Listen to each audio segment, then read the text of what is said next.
Hello dear friends, it's your favourite Englishman here, Dominic Seldis, delighted to be telling you about my brand new theatre show, Music Maestro. I am super excited about this show. It's my first show and it's going to be a spectacular musical evening. It's going to be a sort of personal musical journey, if you like. We're going to be playing lots of wonderful music, the kind of music that I love, the kind of music that I know that you love, our kind of music.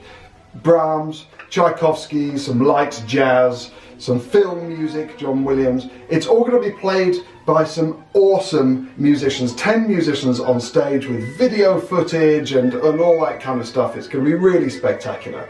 I shall be playing, I shall be conducting, I shall be teaching you how to conduct as well, and I shall be weaving all of those pieces together with amusing stories. So I should try and find some British humour from somewhere if I can.